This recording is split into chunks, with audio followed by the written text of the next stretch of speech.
Hey, magical experimenters, Taylor Elwood here, and welcome back to the weekly live stream for magical experiments.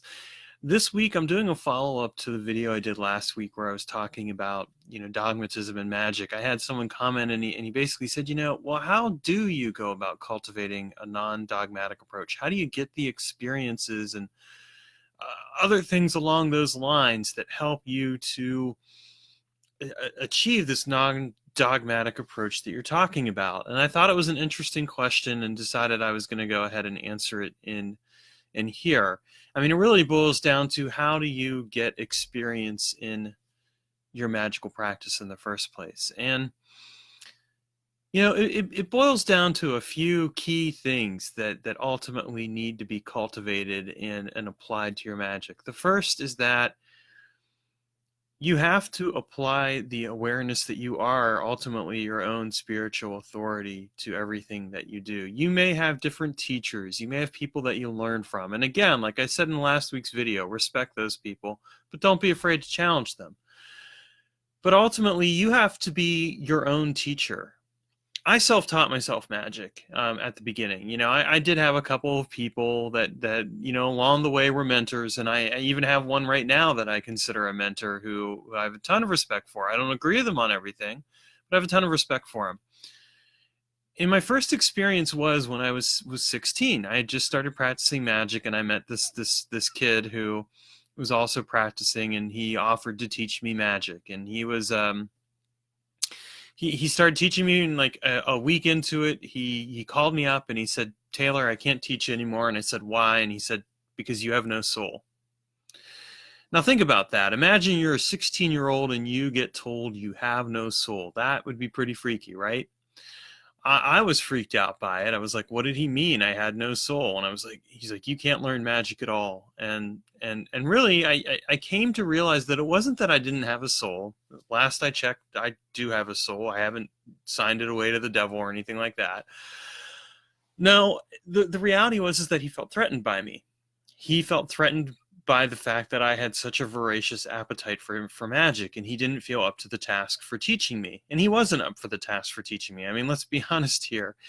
If you've only been practicing magic for a little while and you're a teenager, you probably shouldn't be teaching other people how to practice magic. You have to have some experience under your belt, and we're going to get to that part of it if you're going to teach somebody or even just for yourself. So I applied some critical thinking, and I realized that what this person was telling me was incorrect, that I did have a soul, and I was like, you know what, I'm going to show him. And I kept practicing magic and learning stuff, and within a relatively short amount of time I had surpassed him because I knew what I wanted to do. I knew that magic made sense to me and I wanted to practice it. So I was my own spiritual authority. And the same thing applied with that second mentor who I talked about in last week's video, who tried to discourage me from doing pop culture magic by telling me it wasn't real magic.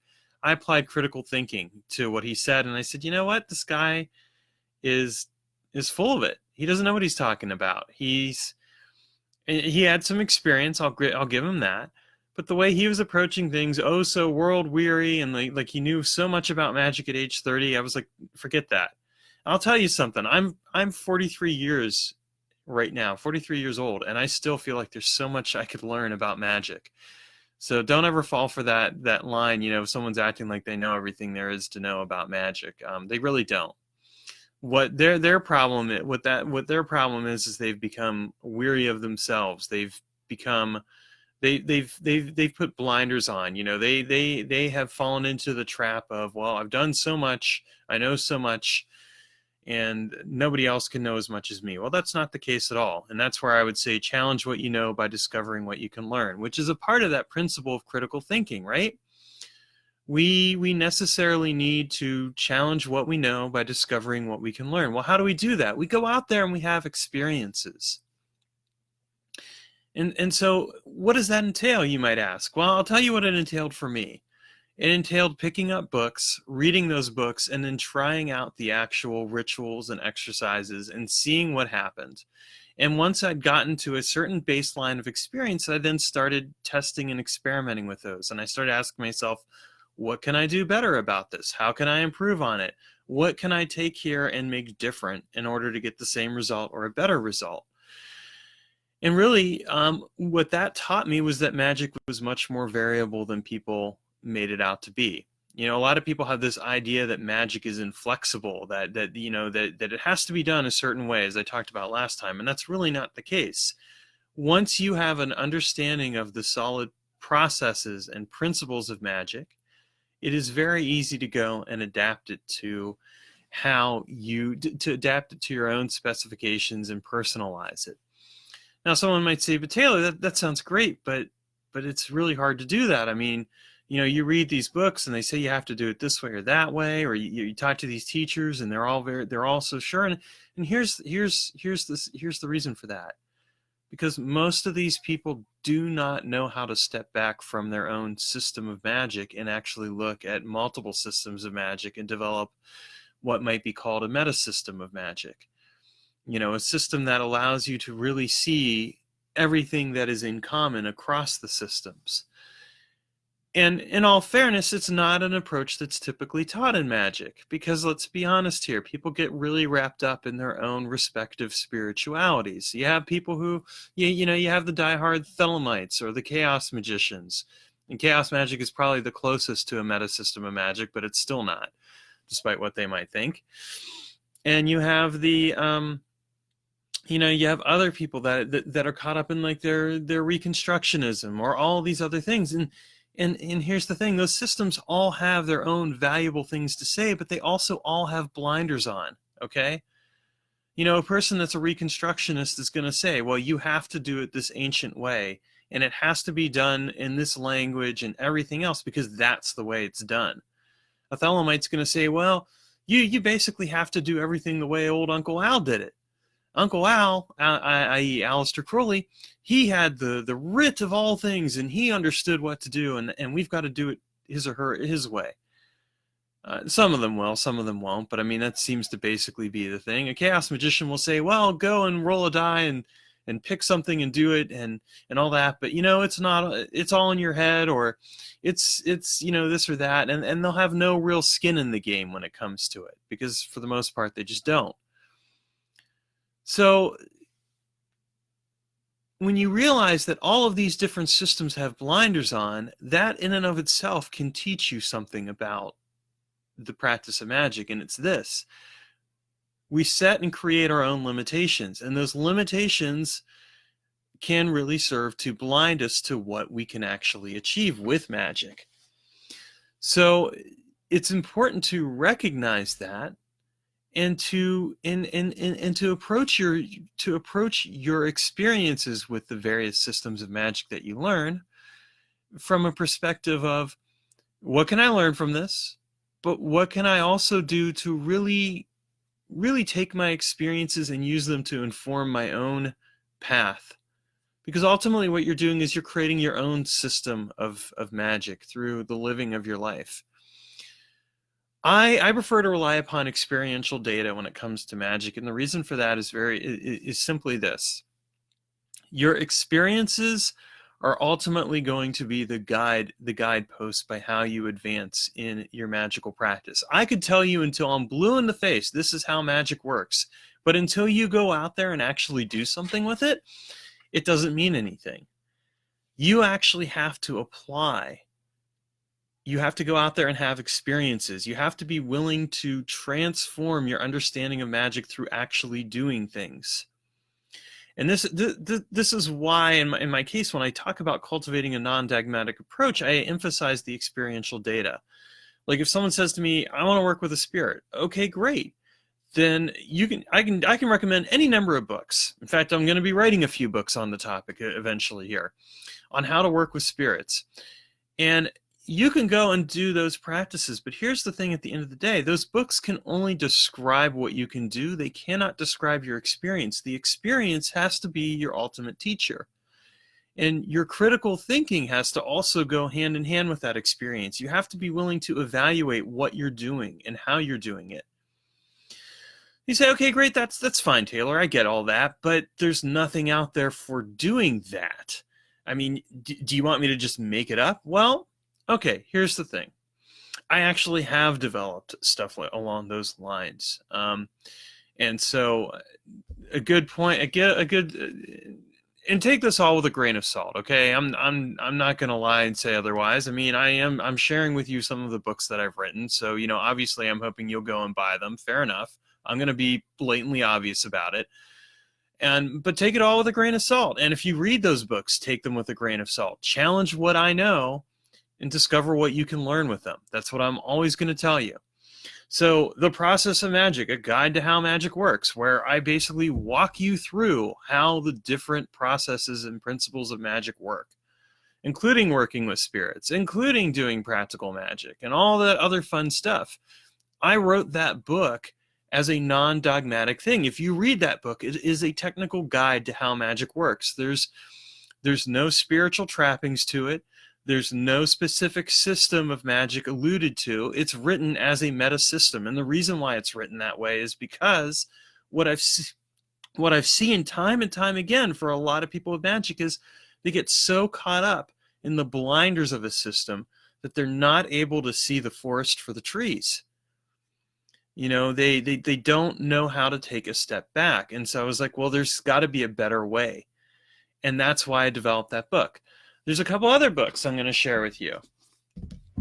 One is How to Troubleshoot Your Magic. If you want to understand why your magical workings aren't working, or if you want to have an approach and a critical thinking approach that helps you analyze a given magical working, then that book's going to be helpful to you. And the reason why is because it's going to help you take that step back and actually look and say, okay, I wanted to get to point A over here, and I did X, Y, and Z to do that. Why didn't it work? Or why did it work?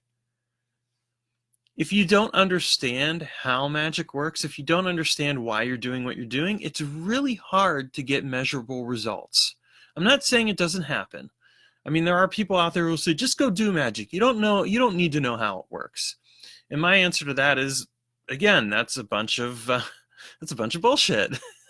Because the fact of the matter is, if you don't know what you're doing and how it's supposed to work, then you don't know what you're doing at all. You're just going off there and you're hoping that you're going to get a clue, or that you're going to have something happen for you.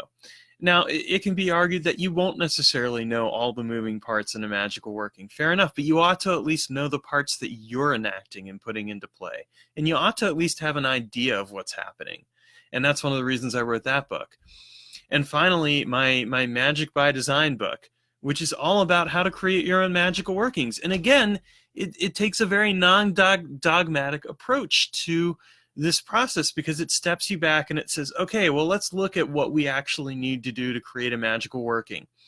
Let's strip away all the optional stuff. And some people would say, well, what do you mean optional stuff? Gods aren't optional, spirits aren't optional, etc., etc. But you know what? At the end of the day, if you get down to the bare bones of magic, it's almost all optional. If you have an understanding of the principles and process of magic, then you can take that understanding and your experiences and you can adapt it to whatever it is you're trying to do. Where people get messed up on it is they get so focused on the trappings of magic, on the image of magic, on the, you have to have these tools, you have to work with these spirits X, Y, and Z, that they forget that underlying it all is is simply a process that says, here's what you need to do to go from point A to point Z and get where you want to go. And oh, by the way, you can draw upon these different resources, these optional resources. And if you do, and you put them together into a magical working, you can get this specific result. You can have these specific experiences. The reason I take that step back, though, is because it does create a non-dogmatic perspective, because it's really looking at magic from a technical perspective. Now, some people would say, oh, that sounds so dull and boring, but I'll tell you something. The technical perspective of magic is fascinating, and the reason why it's fascinating is because it really teaches you to think about what you're putting into your magical workings, what you are willing to give in order to get. And it teaches you how to examine magic from a perspective that doesn't buy into any given system, but instead recognizes the strengths of a system, but also the weaknesses. So that way, if you're going to do something, you're able to apply it. Now, again, that's my perspective on what I've shared with you. And so I'm always going to tell you, challenge what I know by discovering what you can learn. Just because I've shared this doesn't mean you should buy it hook, line, and sinker. I mean, find out for yourself. And that doesn't necessarily mean you have to buy one of my books, but take a step back from your own magical work and take a moment and really ask yourself, okay, why am I getting the results that I'm getting? What am I doing to get those results? How do the spirits, the magical tools, all the other things that I'm working with, how do they factor in to getting this? And what do my mundane actions play a role? How do they play a role in all this?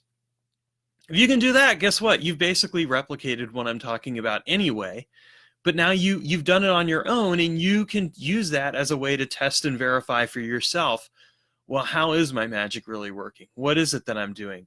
And best of all, you're being your own spiritual authority here, folks. You're the one choosing to take that step back and examine things. You're not taking my word for it. You're not taking any other author's word for it, or anyone else, or any mentor, or anything else. You're discovering it for yourself. Because here's the thing. At the end of the day, if you're not willing to discover for yourself what you can do with magic, you're never going to really be a magician. Sure, you can have the books and you can read them, and you might even faithfully replicate the rituals, but that's not what makes you a magician. What makes you a magician is your willingness to actually go, put something into experience, then start testing it, examining it, and making it your own. When we make what we do our own thing, when we make it into our own path, into something that we know and we live, that's when we become magicians. That's when we experience magic. And that's not to say that that step of replicating what someone else has done isn't essential. It is. That's how those are your training wheels. That's how you learn. Okay? We've all done it. I've done it. I mean, the first few years that I practiced magic, I wasn't going and experimenting left and right. I was reading books. I was faithfully replicating what I was doing. I was having experiences. But from all of that, I started to develop a baseline, and I started to test that baseline and start making changes. And I made what I did my own. And that's really the difference in a very simple way from so many other people out there that are so caught up in a given system. They're so caught up in faithfully replicating a given system of magic, blinders and all, instead of examining it and really testing it and making it their own. And also being willing to let go of the things that don't work. Being willing to let go of the blinders that get in the way of you actually going and say, take something else and apply it to this magical system. I am blessed with an abundance of curiosity, and I am also blessed with an abundance of critical awareness when it comes to these things. And I'm also one of those people who likes to take a variety of different things, smack it together in order to see what happens. And I'll tell you, when you cultivate that kind of approach, it teaches you to step outside of the limitations that other people would try to impose upon you. And it allows you to truly become your own master. And this doesn't just apply to magic, this applies to life, because there will always be other people who will try to limit you. There will always be other people who will try and define you within their own narrow parameters. Don't accept that. Challenge it. Discover your own answers for yourself. Ask your own questions. That's why I got into magic. I didn't get into magic to have a sense of power per se. I got into magic because I had lots of questions and I wanted answers, and I wasn't going to get those answers in one measly holy book called the Bible, and I wasn't going to get those answers